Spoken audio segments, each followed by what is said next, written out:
आप देख रहे हैं कलर्स ऑफ पॉलिटिक्स का अपना यूट्यूब चैनल को सब्सक्राइब, लाइक और शेयर करें।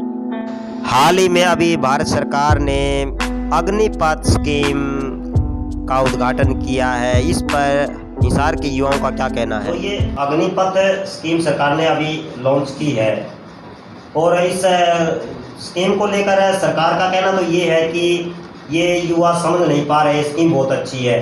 आखिर यह है क्या, ये स्कीम बता पाएंगे आप? सरकार का कहना है कि युवा समझ नहीं पा रहे। सरकार तो या किसान आंदोलन चला जो किसान 3 कृषि बिल आए, सरकार ने तो जो भी कहा था कि युवा किसान समझ नहीं पा रहे। अरीब कहा है युवा समझ नहीं पा रहे। यह सरकार था ना सही सरकार है, ना तो या जवान की ना या किसान की। पहला जय जवान जय किसान का नारा सुना कर दिया पे, ना तो वह जय जवान की रह रही है ना ही जय वह किसान की रह रही है। सरकार ने 3 कृषि बिल कानून पास करने की करी कि भाई किसान सुनते हैं कोई भी आंदोलन गुन करा है।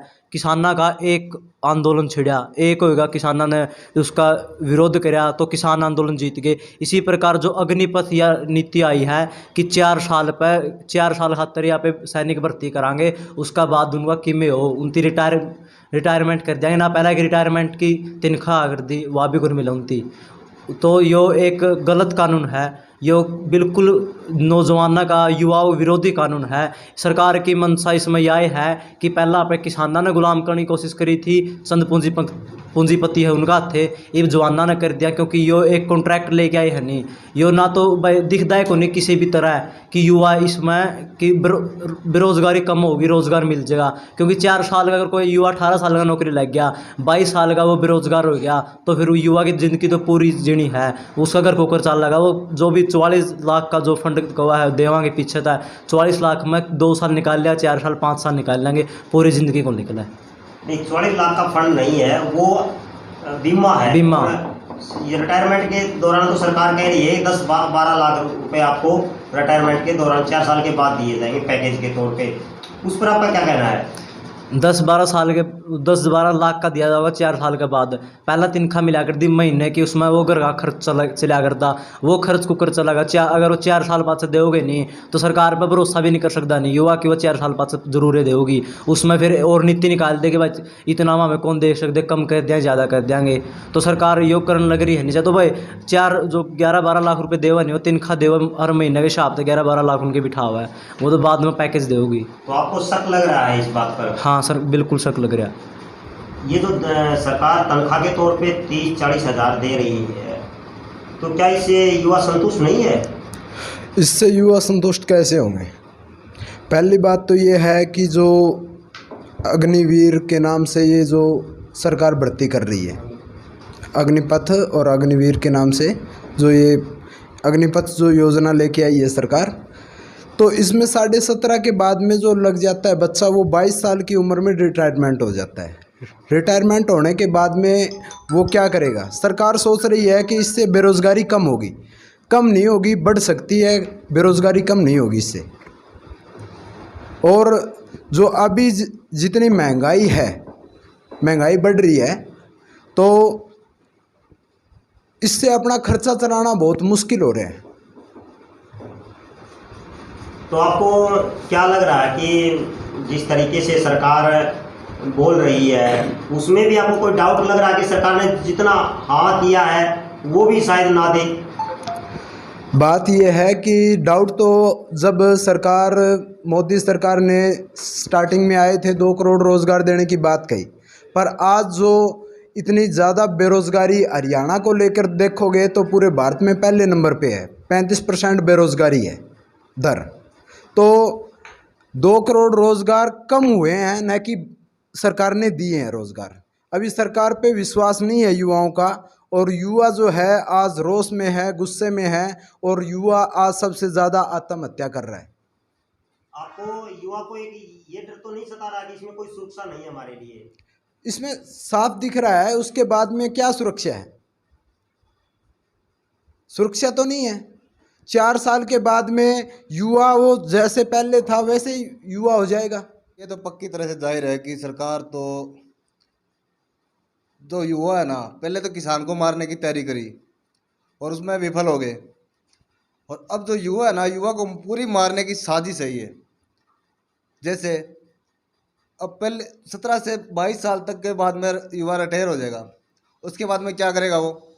ज़्यादा से ज़्यादा नशा करेगा। और रही बात 12 लाख की पैकेज, 11-12 लाख की जो पैकेज नहीं है वो उसी की सैलरी में से काट के वो उसको रिटायर होने के बाद में दी जाएगी। वो पैकेज नहीं है। और अगर जो वो 22 साल का होने के बाद में रिटायर हो जाए, उसके बाद में क्या करेगा वो? अगर 30,000 रुपये 40,000 रुपये जो सैलरी मिलने के बाद में अगर वो 10,000 में काम भी नहीं कर सकता, पूरी ज़िंदगी उस 10-12 लाख में काम भी नहीं चलेगा। और रही बात, और अगर युवा अगर जो फौज में लगता है, और लगने के बाद में पहले ट्रेनिंग होती थी 9 महीने की, अब ट्रेनिंग है 6 महीने की। पहली बात तो कोई माइका लाल है नहीं जो 6 महीने में फौज की ट्रेनिंग पूरी कर दे अपने इंडिया के अंदर। तो चलो जैसे तैसे वो ट्रेनिंग दे देंगे 6 महीने में, तो उसके बाद में युवा लड़ने के लिए तैयार थोड़ी ना रहेगा। वे ट्रेनिंग दे दिया और अब वो बॉर्डर पे जाके लड़ाई कर लेगा। उसको लड़ाई करने के लिए, अनुभव लेने के लिए कम से कम 3-4 साल का वक्त लगेगा, और वो वक्त दे नहीं रहे। 3-4 साल में तो रिटायर ही कर देंगे। सरकार कह रही है कि हमें राष्ट्रवाद युवाओं में पैदा करने के लिए हमने इस स्कीम को लेकर आए हैं, और अभी जैसे जैसे युवा इस स्कीम को समझेगा तो फिर वो हमारी तरफ आएगा। वो अभी युवा इस चीज़ को नहीं समझ पा रहा है, तो क्या इससे राष्ट्रवाद और ज़्यादा परिपक्व होगा? नहीं, बीजेपी सरकार तो हमेशा ये कह रही है कि समझ में नहीं आता। पहले नोटबंदी के बारे में भी कह रही थी समझ में नहीं आता दुनिया लोगों को। 370 के बारे में कह रहे थे भी समझ में नहीं आता लोगों को। किसान आंदोलन चला इतना बड़ा, किसानों की जो 3 नीतियां जो सरकार लेके आई उनके बारे में कह रहे थे भी किसानों के भी समझ में नहीं आया। अब जो ये अग्निपथ के नाम से जो योजना चालू करी है, अब ये कह रहे कि युवा को समझ में नहीं आ रहा। असल में युवा को समझ में क्यों नहीं, समझ में आ रहा है, लेकिन वो धीरे धीरे युवा का गला मोचने की जो तैयारी है ना, वो चल रही है। अभी आपकी उम्र पढ़ने की है और पढ़ भी रहे हैं, और बहुत छोटी उम्र है। यदि इस उम्र में आप जैसे को नौकरी सरकार लगा लेती है और फिर 4 साल के बाद आपको हटा देती, तो आप क्या महसूस करते हैं? मैं एक तरीके से ये महसूस करूँ, मैं बेरोजगार हूँ। मैं कोई गलत रास्ते पे चलूँगा या कुछ और करूँगा। यदि मुझे रोजगार नहीं मिला, नशे में मरूँगा या पढ़ूँगा या कहीं और कुछ करूँगा, तो ऐसे मैं बेकार भी हो जाऊँगा। तो सरकार की जो यह पॉलिसी है आपको कैसी लग रही है? ये मुझे बिल्कुल गलत लग रही है कि 17.5 साल से लगाएंगे यार, 4 साल के बाद हटा दें, फिर तो बेकार ही नहीं हो जाएंगे हम, और ना कोई बता दे रहे। कि मैं इस नज़र से देखता हूँ कि सरकार जो ये कह रही है कि ये युवाओं को समझ में नहीं आ रहा, लेकिन हमने फायदे के लिए बना, तो सरकार एक काम करे, कुछ युवाओं को मतलब जो ऐसे सरकार कह रही इससे हम राष्ट्रवाद लाएंगे, तो उसके लिए सरकार और कोई कदम भी उठा सकती। लेकिन आर्मी के अंदर जो भारत की आर्मी है वो दुनिया की सबसे ताकतवर आर्मी मानी जाती। इसको मतलब एक प्रकार से एज ए ट्रायल के रूप में इसके ऊपर कोई ट्रायल करना वो सरकार का मैं जल्दबाजी में तथा गलत कदम मानता हूँ। तथा जैसे आजकल युवाओं में बेरोजगारी बढ़ती जा रही है, तो सरकार ये कह रही है इससे हम ये कर देंगे वो कर दें, तो 4 साल के बाद जो युवा मतलब रोजगार पा चुका था आर्मी में, वो युवा फिर से बेरोजगारी कगार पर आ जाएगा।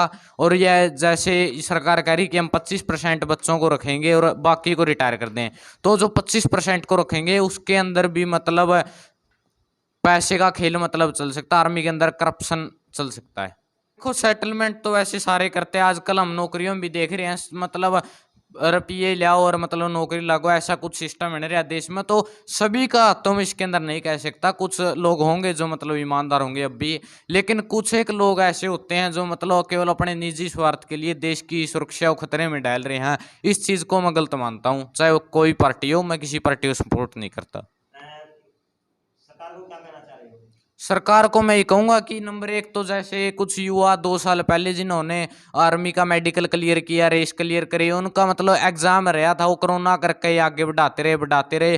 तो उन युवाओं की अब सुनने में आ रही कि पक्का तो मेरे को खैर पता नहीं, लेकिन सुनने में आ रही कि वो भर्ती कैंसिल कर दी, तो युवा अब कहाँ जाएंगे? वो आत्महत्या नहीं करें और क्या करें? उन्होंने 3 साल यदि वो और नौकरी तैयारी कर लेते, सरकार ये बात पहले बोलती, तो वो युवा भी मतलब एक प्रकार से इस भरोसे रहे कि हमारा पेपर रहता हम तो इसी की तैयारी कर लें। अब सरकार ने भी उनको जवाब दे दिया और उनकी एज भी निकल गई, तो मतलब ऐसी परिस्थितियों में युवा मतलब गलत कदम ही उठाएगा।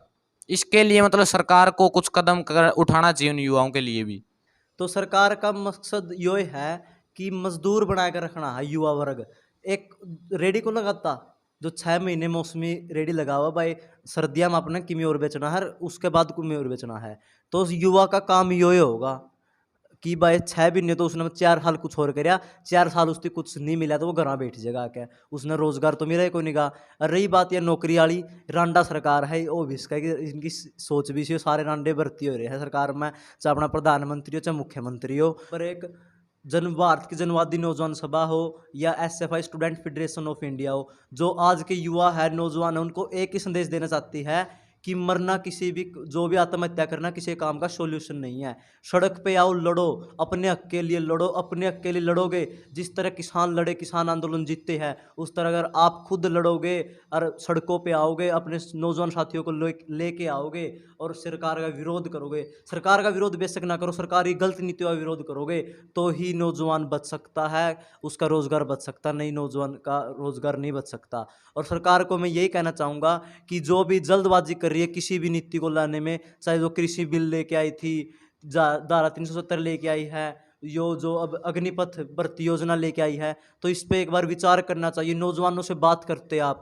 नौजवानों के बहुत सारे संगठन हैं, उन संगठनों के लोगों को लेते, उसके साइड इफेक्ट देखते, इफेक्ट देखते। अब जो 4 साल के बाद 22 साल का युवा रिटायर हो गया, उसके को गन भी चलानी आती है, सब कुछ चलाना आता है, तो उस आतंकवादी जो संगठन है उसको अपनी ओर खींच लेंगे, तो ये देश की सुरक्षा को सबसे बड़ा खतरा हो सकता है इसकी योजना के तहत।